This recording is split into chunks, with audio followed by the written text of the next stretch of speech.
Good afternoon, good evening, wherever you are out there in train world. I want to thank you all for joining us tonight for Train Tuesday. I'm your host, Jim Wiggin, and let's do what we always do. Let's see who's joining us tonight. I've got Stephen, Dale, Michael, Eugene, and let's see, Delta 9 is here, Chessie, and Harold. Mr. Derek Glass is in the house. Anthony is here. Jamie, Donnie, Christopher is here. So looks like we've got a pretty good crowd here tonight. We're going to be talking tonight about Athearn Genesis California cars. These cars have created quite a stir on our social media accounts, and it looks like this is a car that you guys are generally looking forward to. We're going to talk a bit about these cars tonight. We're also going to be talking about the Genesis CA9 and CA10 cabooses. And if we have time at the end of the show, we'll even answer a few of your questions. So without further ado, let's get started by giving some more shout outs out there to our rail fan community. We've got Matthew, Eric, Bobby, Rick, HO Scale Rail Fan, Terry, Jay, NZR 1543, all the way down from New Zealand, Dale, BN Green 1970, and Rojo Rail Fan. David is out there. Want to thank you all for joining us tonight. So let's do what we always do. Let's go ahead and get comfortable in the workshop chair, put down the hobby knife, and grab the cold, frosty beverage of your choice. And let's get started with Train Tuesday. So as I was saying at the beginning of the program, we're going to be talking about the Athearn Genesis California cars. And these California cars, a little bit of a background on these. These cars are hot on the heels from our Surfliners last year. Now, the first generation of these bi-level intercity cars were dubbed the California car, and it incorporated numerous innovative features specified for California's intercity services. These include 2 large entry vestibules for high-volume passenger loading and unloading, 2 automatically controlled door pairs per side, an onboard wheelchair lift, 2 straight staircases, bicycle storage, large workstation tables, a food service car with an elevator to move food from storage to the sales counter on the upper level, center aisles of the width compliant with Americans with Disabilities Act, and a control cab coach to allow for push-pull operation. Caltrans awarded the $155 million contract to build the California cars to Morrison Knudsen in February of 1992. Morrison Knudsen would later spin off its transit car manufacturing unit as American Passenger Rail Car Company, or AmRail.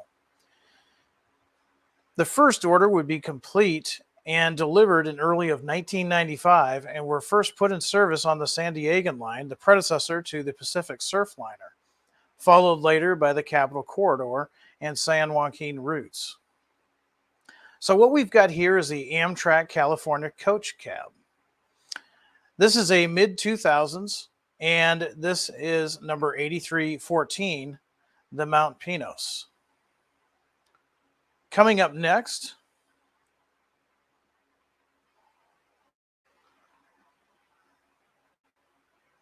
is this guy right here. Now, I do apologize. Apparently, at some point, Microsoft did an update on my machine, and rather than having that nice white background that we're accustomed to, we now have that black background. So we'll have to make some adjustments before the next Train Tuesday. I apologize for any inconvenience this has caused you, but let's get back to it. Now, this is the Amtrak California Coach. This is a mid-2000s, and this one here is number 8001. It's the Sacramento River. This is available with and without sound. Now, if you want to have a train set of these with sound, this is the car that you would purchase. However, if sound is no of interest to you, you can simply purchase this specific car without sound, and the following cars are also just sold without sound. Well, it looks like Microsoft is up to its dirty tricks again. Hold on real quick while I get that resolved.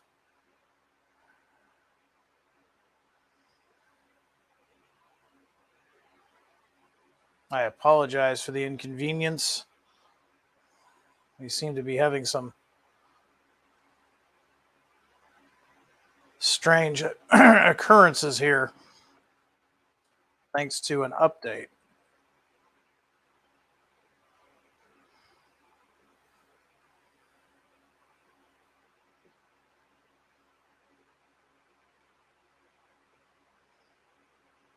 Okay, I think we've worked the bugs out, and let's try this one more time.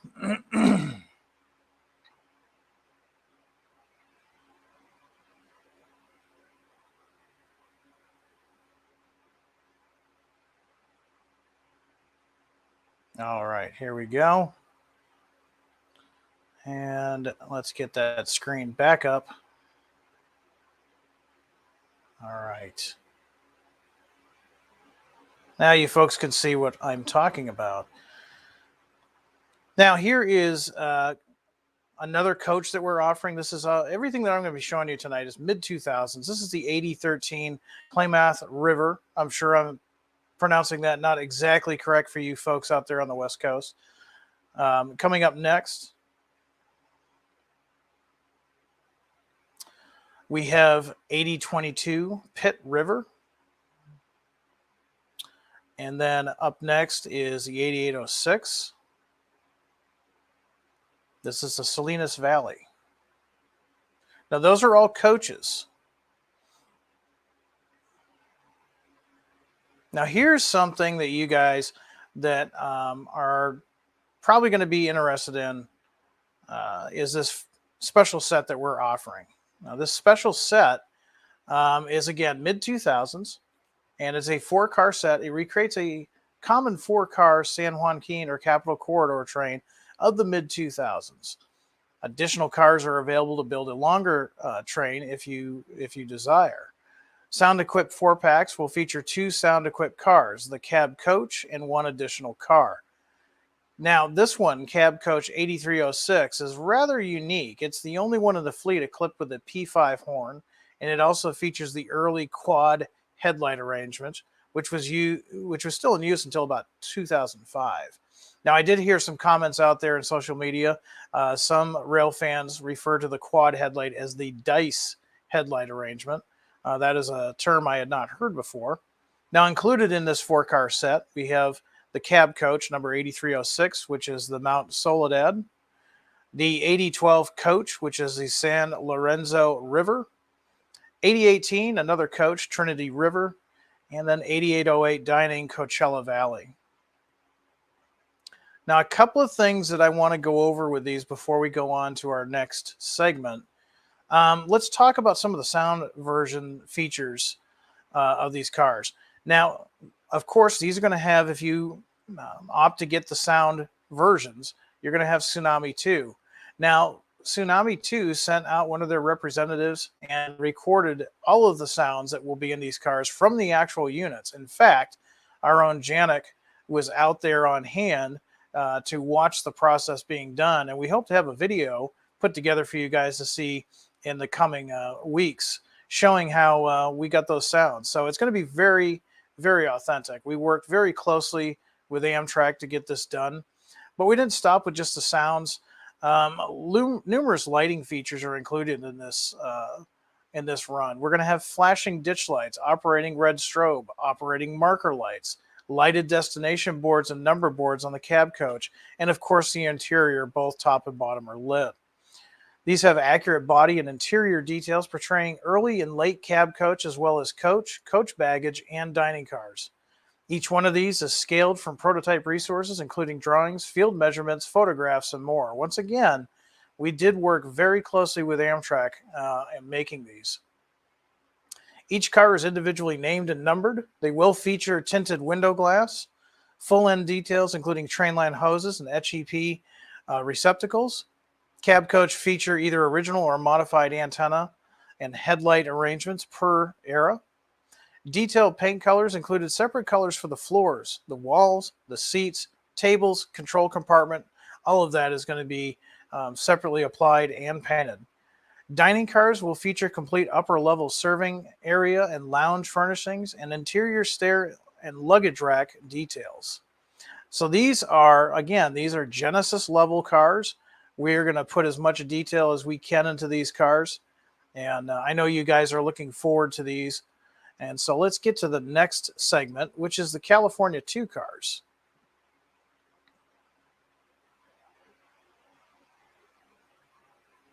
So here we have the California 2 cars.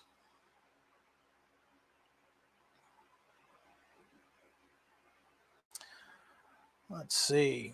The Surfliner is a family of bi-level intercity rail cars derived from the California car. Like its predecessor, it is derived from the Superliner in design and operates on Amtrak. So here you can see our first offering. Now this one here is the Amtrak California 2 Surfliner coach. This is mid-2000s. It's number 6461 Pebble Beach.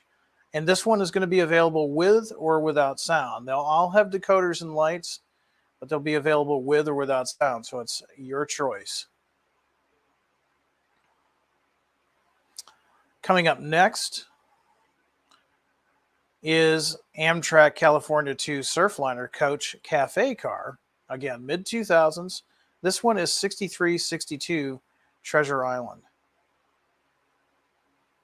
Now, these are both owned by Amtrak and the California Department of Transportation, or Caltrans for short. Anybody who is familiar with that segment of the world has no doubt seen these in operation. And they are going to be just packed with detail. I can't wait to see these actually here. I'm going to take this time now to go to the comments and see what kind of questions we have on the California cars, the California 2 cars, Surfliners. So let me go back. Remember, when I'm switching screens, I don't see your comments. So let's see what we've got here.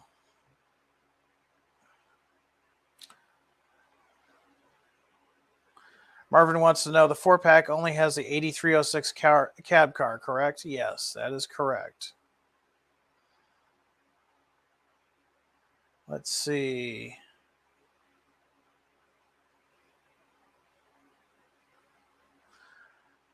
Seems like we've got a happy rail fan here. Yeah, these Cali cars have been requested for many, many years. And of course, this is going to open us up to do some other variants in the future.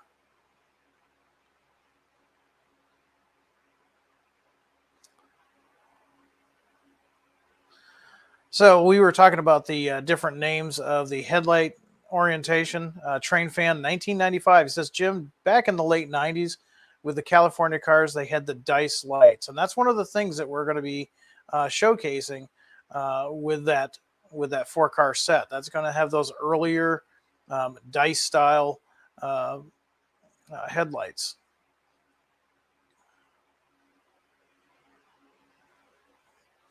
Bradley, thank you for the verification of that. Again, different regions of the country pronounce things differently.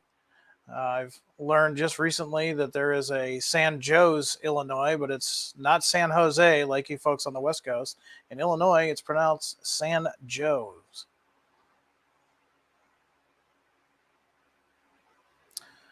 Wants to know if we have plans to do the baggage cars. Not in the immediate future, but there's a possibility that we will do those in the future. Ryan has a question. How do I flush the toilets? Well, what he's referring to is if you get the sound version, yes, we actually did record the very, I guess you could say, telltale sound of the toilet flushing. It will be one of your FX features on your decoder, and you can select a function number to have the toilet flush, as well as other things such as station announcements and other neat sound effects.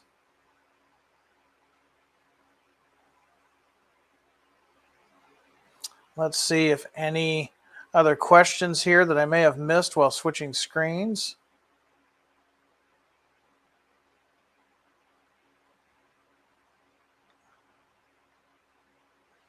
Go down just a little bit.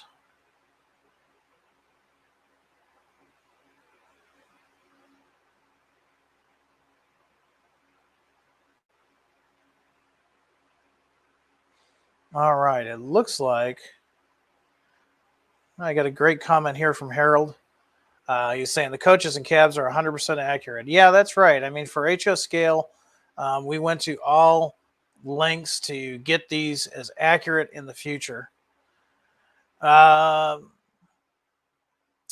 says N scale in the future. Well, you know, it's funny you say that. All day long today, we had the post on these cars, and the N scale guys came out in force. And I'm going to tell you guys here live the same thing I said on social media. Yeah, you can definitely comment here, and you can definitely comment on social media. But if you want to get the most bang for your buck, you need to go to our Athearn website, go to the Contact Us page, go to the Athearn product suggestions at athearn.com and put that suggestion in. If we get enough guys that want to have these in N scale, if we think there's going to be enough for us to produce these in N scale and sell them successfully, we will definitely consider it. Now, at this time, there's no promises to that, but we will definitely consider it. All right, let's go on to the next segment. That next segment is we're going to be talking a little bit about the Union Pacific and specifically about CA9s, and then following the CA9s, we're going to be talking about the CA10s. So for fans of the UP and for fans of the 1970s, these are going to be right in your wheelhouse.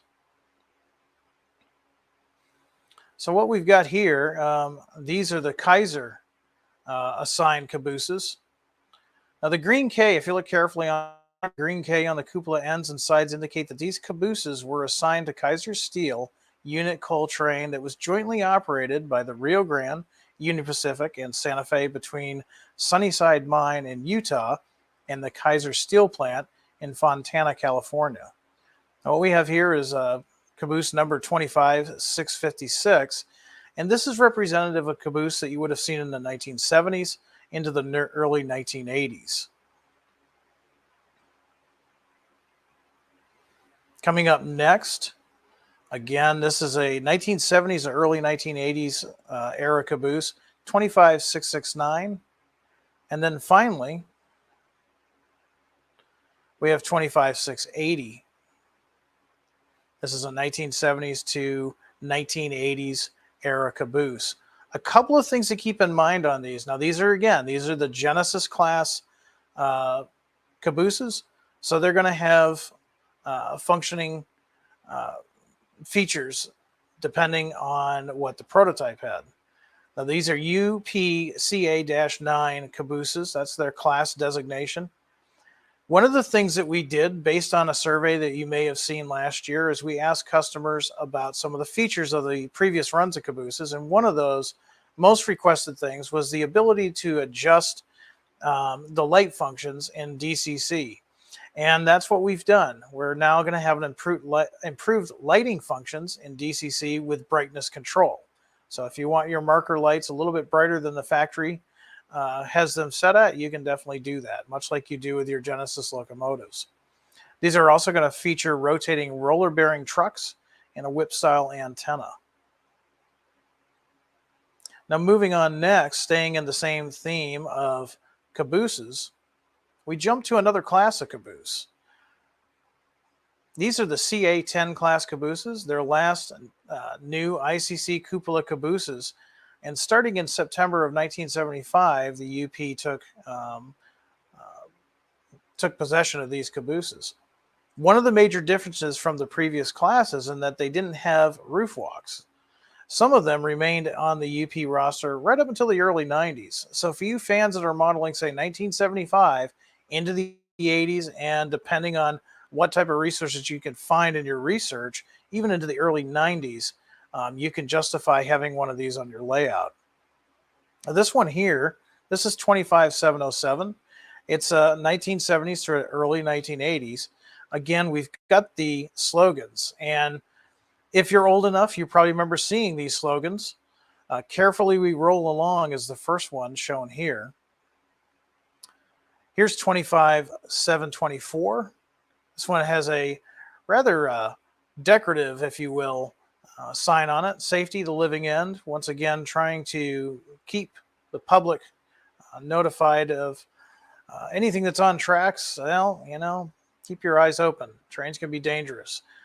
Everybody wants to get home safely, and that was UP's message with these slogans.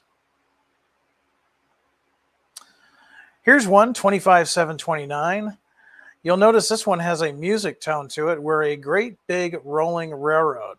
Do yourself a favor, go onto YouTube after the show and look that up. Take that phrase, look it up. You'll see a really neat advertising campaign that UP had starting in the late 60s into the 70s with that song. And it's really neat. They even did one with Union Pacific employees singing different parts of the tune. Here's a neat one. This is 25747. Again, 1970s into the 80s. This one has the slogan, "Keep on trucking by train." Now, we all know what history looked like in the 1970s going into the 1980s. Of course, trucking had brought a lot of inroads into transportation competition. The UP, as well as other railroads at the time, decided to invest more in trailer on flat car systems. And here's the UP telling us to keep on trucking by train. It was really great timing on UP's part, because at this point, if you remember correctly, there was a gas shortage, and it was more economical even back then to transport trailers on flat cars from long distances, say from LA to Chicago, and meet up at a port, and then have the truck operate as the local switcher, maybe driving anywhere from 15 to 100 miles to its destination. Now, this next caboose definitely got some interesting fanfare online. A lot of folks either love this or hate this. This is not an actual Union Pacific caboose that was painted like this. This is part of our legendary liveries, and a little bit of background on this, because this isn't exactly as much fiction as you might think. In 1976, of course, the United States was celebrating their 200th anniversary of its founding, and many of the nation's railroads joined the celebration by painting some of their equipment in the patriotic red, white, and blue colors. The Union Pacific considered painting one of their DDA 40Xs in a patriotic dress and commissioned a design proposal that we've reproduced with their permission. So once again, we worked with Union Pacific. We found this information out when we were working on the DDA 40Xs earlier, and found out that the DDA 40X could have been painted in a very similar paint scheme as this caboose. However, it was turned down by just merely one vote. We'll talk a little bit more about that here coming up in a Train Tuesday when we talk about the DDA 40Xs. Now, many railroads also had their cabooses painted up in this same patriotic scheme, and our developers wondered what would happen if the UP had decided to have one of their new CA10s painted in a patriotic manner to go with the bicentennial centennial. So here's your chance. You can pick up one of these unique cabooses as a CA10, and if you're modeling the 1970s, this would be a great addition to that setup that you're running. We did one more legendary livery. This is based on some information that our developers found. It never happened, but it's plausible. It is definitely a plausible explanation behind this. Late 1960s is when this caboose would have run if it was an actual prototype. It's based on an alternate history. The Western Pacific was looking for new cabooses in the late 60s, and based on their positive experiences with UP cabooses on numerous run-through trains, they ordered CA9s built to UP specs. Our WP 490 is numbered in the series after the bay window cars and is decorated to match a late 1960s appearance in the brown scheme. This is complete with the ACI panel. So, again, this isn't an actual caboose, but it could have happened if Western Pacific had decided to go that route after the bay window cabooses. This certainly would have been the logical choice in the logical paint scheme had they gone that route. Let's talk a little bit about the features of these cabooses. Now these, again, Genesis level, they're going to be better than brass, even though they're plastic. They're going to have interior seating for addition of crew figures, see-through end platforms and steps. All the window glazing is flush. Wire form grab irons. Caboose trucks with animated rotating bearing or static friction bearing caps. Axle generator details. Of course, the McHenry scale knuckle spring couplers are all body mounted. They'll feature separate wire form grab irons, metal etched coupler platforms, coupler lift bars, train line hoses, brake hoses and hardware, and a full underframe detail including air brake reservoir, control valve, and brake cylinder with plumbing and brake rod details. All of these are going to be weighted to NMRA standards for trouble-free operation. They're fully assembled, ready to go right out of the box. Just add your crew figures and maybe do a little bit of weathering and you're ready to go. They're all accurately painted and printed for prototypical realism.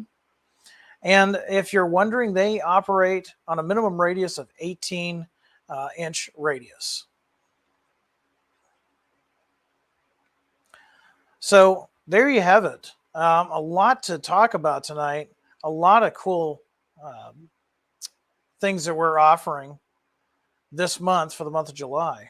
At this time, I'm going to take a look and see what kind of questions, comments, or other criticism that may be out there.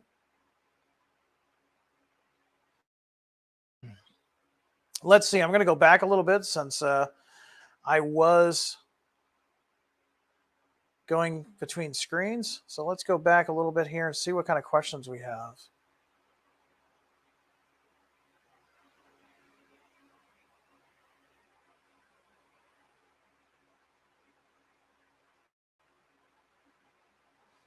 Delta 9 has a positive comment for Athearn. He says, thanks for doing such an excellent job on UP cabooses. Recently purchased a Genesis from a few years back, and it hasn't been off the layout once. Well, thank you, Delta. You know, as a model railroader myself, and I can tell you our product developers are also model railroaders, that does us, makes us feel good. We love our job. We love producing models that end up on your layout and stay on your layout. So thank you for that, for your kind words.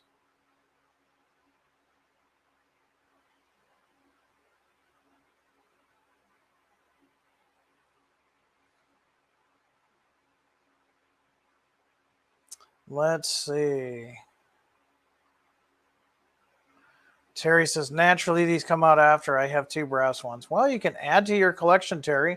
Those brass cabooses, I'm sure they're just beautiful. But you can also maybe add to your fleet.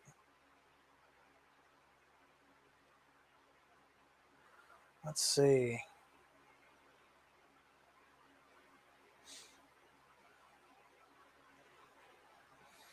Daylight Dave says, I never knew cabooses had firecrackers antennas. Yes, they did. In fact, the UP was not alone in that. There were some other railroads that had that as well.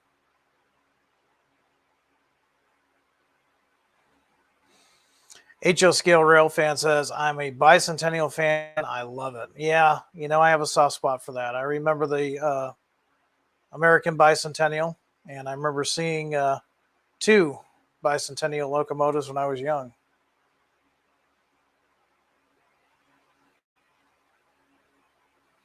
Chessie wants to know, any word on the Chessie GP40-2s and when they're going to be available? Well, we announced those last spring, late spring, early summer, I believe. And they should be here probably, I'm going to guess because we still have some shipping delays, but you should probably see those about early fall. So probably around maybe the end of September, beginning of October.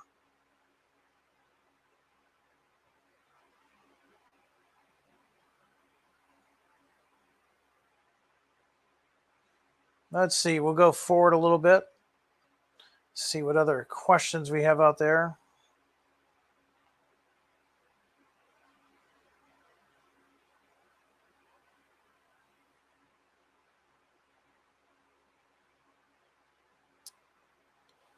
Matt wants to know, will UP 6901 be produced in an as-delivered paint scheme? Love my Genesis 6900s, but would like to do my own weathering.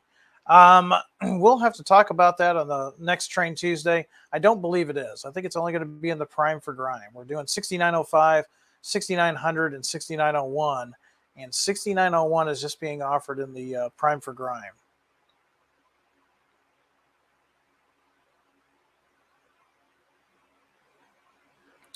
Brian wants to know, will you ever consider models from the old Railtech Shortline days? Well, that depends on you. Like I said earlier in the show, if you can send us an email to the Athearn product suggestions at athearn.com and let us know if we get enough guys asking for that particular line or particular short lines, we will more than likely look into doing those.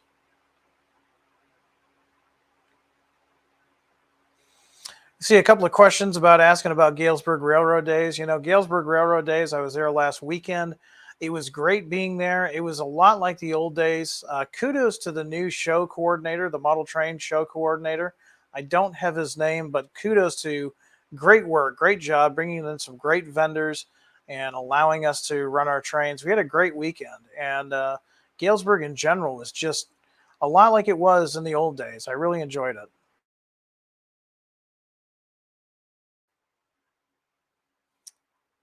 Let's see what else we have. I got time for one or maybe two more questions. And then we'll go and let you guys get back to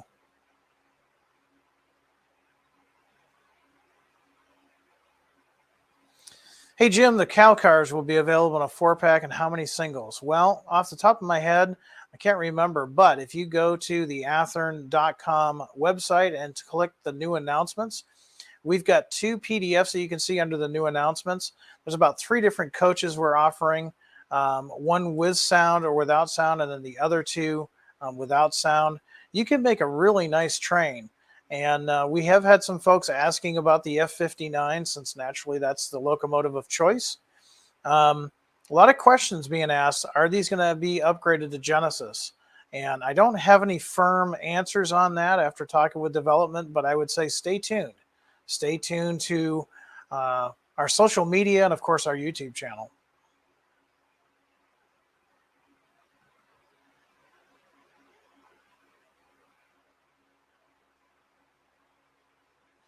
Joe wants to know, is anyone answering your parts request? Well, depending on what your parts request is. Now, we no longer sell parts separately like we did in the past, mainly due to the nature of Athearn, locomotives and freight cars. They're really a limited run. So if you have a warranty question or a service question, we'll definitely answer those questions. And that email, you can find that on our website, again, under the Contact Us page. But just to let you know, we are not selling parts separately anymore.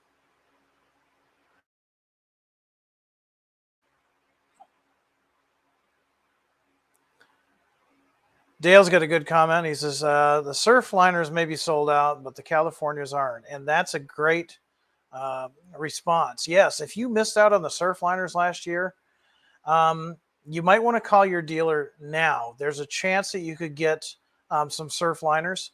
However, for this run of the California and the California 2 cars, your best bet is to contact your dealer. Now, your dealer may be local. He might have a brick and mortar shop, or your dealer may be online. Either way, contact them before the end of July. That's Friday, July 29th, to pre-order anything that you've seen us talk about tonight.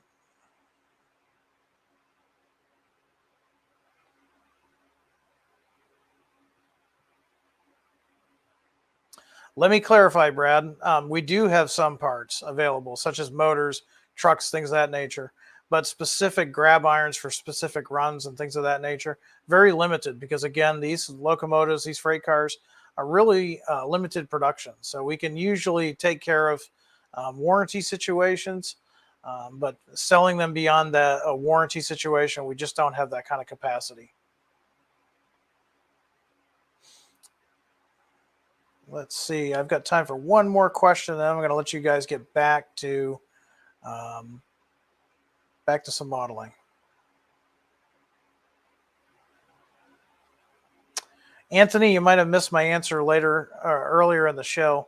Will the Surfliners be in late fall, September, October?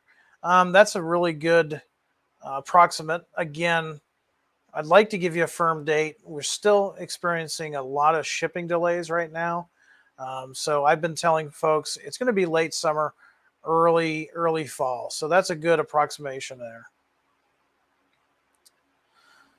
All right, Brad, happy to help you out. I was not clear in my original definition of our parts department, Brad, so I'm apologize on my end as well, but I'm glad we got that cleared up, and that should help all of you guys too. We do sell some parts. Just go to our website at athearn.com. All right, well, I want to thank you all for joining me tonight, talking about the California 2 Surfliner cars, as well as the CA9 and the CA10 Union Pacific, and the 2 legendary livery cabooses.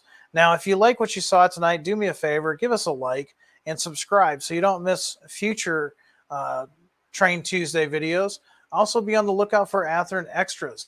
Athearn Extras dives deeper into the subject matter, and I usually have guests join me for about an hour program, and we interact with you guys.